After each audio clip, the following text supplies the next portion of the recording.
Brume littéraire, le podcast qui vous guide à travers les grandes œuvres de notre littérature. La littérature est l'art. Brume littéraire est de retour, et cette fois avec un concept légèrement différent. On va à chaque fois commencer par prendre un thème, en parler dans sa globalité avant d'illustrer le tout pendant plusieurs mois avec des épisodes classiques de Brume littéraire. Les livres choisis feront donc toujours assez directement référence au thème qu'on a abordé dans ces épisodes de lancement. Et quoi de mieux comme thème pour lancer ce nouveau concept que les liens que la littérature entretient avec l'art. On peut dire qu'il y en a beaucoup et on va explorer certains de ces points généraux dans cet épisode. Mais avant de pouvoir nous plonger dans les rapports entre la littérature et l'art, il faut d'abord qu'on réponde à une question assez complexe. C'est quoi l'art ? Alors bon, il n'y a pas de réponse fixe et ça dépend souvent de qui en parle, mais une des notions qui revient toujours est celle de l'esthétisme. Fondamentalement, l'art c'est souvent perçu comme une manifestation de la créativité humaine et c'est conçu avec l'objectif profond de véhiculer une émotion particulière, une pensée ou un concept par le biais d'un support ou médium spécifique. On peut être ému par une peinture, par ce qu'elle représente ou nous fait ressentir. Mais on est aussi charmé par la finesse d'une sculpture, emporté par la mélodie d'une pièce musicale, ébloui par une danse, ou bien absorbé dans la trame d'une pièce de théâtre. Dans tous ces cas, c'est le prisme de l'esthétisme qui guide notre expérience. Alors j'ai donné quelques exemples d'art, mais il y en a bien sûr plein d'autres qu'on pourra explorer ensemble. Vous comprendrez ce que je veux dire un peu plus tard dans l'épisode. De manière générale, c'est cette recherche d'harmonie, ce désir de plaire aux différents sens qui caractérise la majeure partie des formes artistiques. On a parlé de la quête esthétique, mais on ne peut pas réduire l'art à ça. Il y a bien plus que juste la recherche de la beauté. On dit parfois que l'art est un langage universel qui traverse les frontières, les barrières de langue, et aussi qui traverse l'histoire et le temps. Alors sous le nom art, on associe souvent par exemple la peinture, la sculpture, l'architecture, la photo, la vidéo, le théâtre, la danse, la musique, la poésie ou encore la prose. Et c'est là qu'on revient à notre littérature. Parce qu'en fait, parler de littérature et art pose une double question.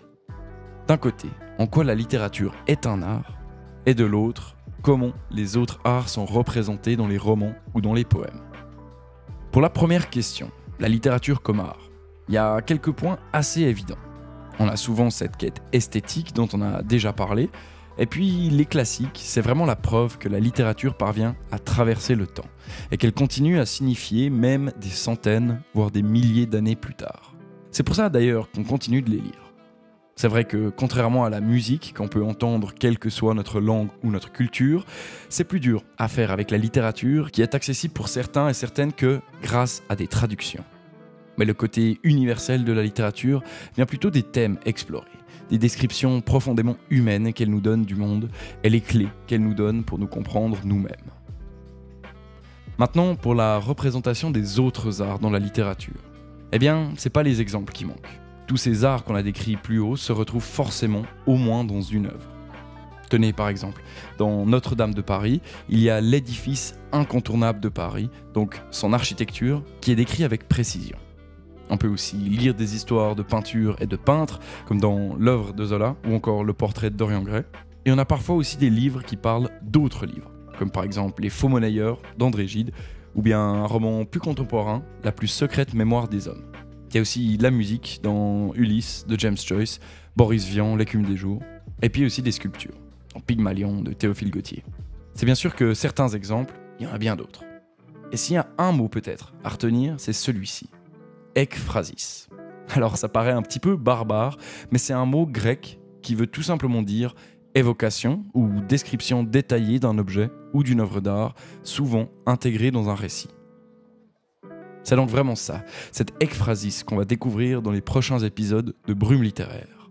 Comment est-ce que la littérature s'approprie des œuvres, des produits d'autres arts, et comment est-ce qu'elle les intègre au récit pour nous faire ressentir ou imaginer ces arts. Un dernier point que j'aimerais aborder avec vous, c'est qu'il n'y a pas seulement des œuvres qui sont décrites, mais la littérature nous fait souvent aussi voir des artistes en pleine action. C'est d'ailleurs pas anodin, parce qu'ils sont souvent décrits comme des personnages un peu à part, qui ont une vision du monde unique. On les voit créer, douter, se faire du souci, vivre leur vie quotidienne, bref, on lit ce qu'est et ce que vit un artiste. Le processus créatif est décrit parfois avec beaucoup de précision, et ça permet de pas seulement se retrouver confronté avec l'œuvre terminée, mais avec la création continue, le doute et les craintes qui sont liées à cette activité. Et pour faire un petit aparté, c'est aussi l'un des objectifs d'un nouveau podcast que je lance aujourd'hui, appelé Entre deux arts. Pour faire simple, le concept, c'est de faire des interviews de divers artistes qui sont impliqués dans une grande diversité d'arts. On peut se plonger dans le processus créatif, dans les questions qui l'accompagnent, et ça rajoute une profondeur à l'appréciation des œuvres finies. Alors si vous voulez découvrir la vision d'artistes contemporains sur la création, alors je vous invite à aller vous abonner à Entre deux arts. Mais revenons-en à la littérature.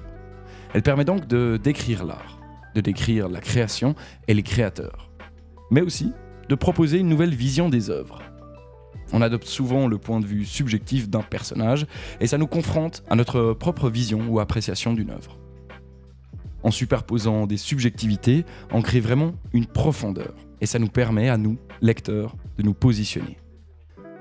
La littérature entretient un fort lien avec tous les arts qui s'influencent les uns les autres.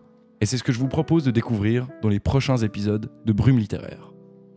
Vous l'avez compris, c'est un sujet très large dont vous connaissez maintenant certaines spécificités. Alors, pour ne rien rater, abonnez-vous à la page du podcast et venez découvrir dès le mois prochain, à travers des exemples précis, les liens que la littérature entretient avec l'art. Merci d'avoir écouté Brume littéraire, le podcast qui vous guide à travers les grandes œuvres de notre littérature.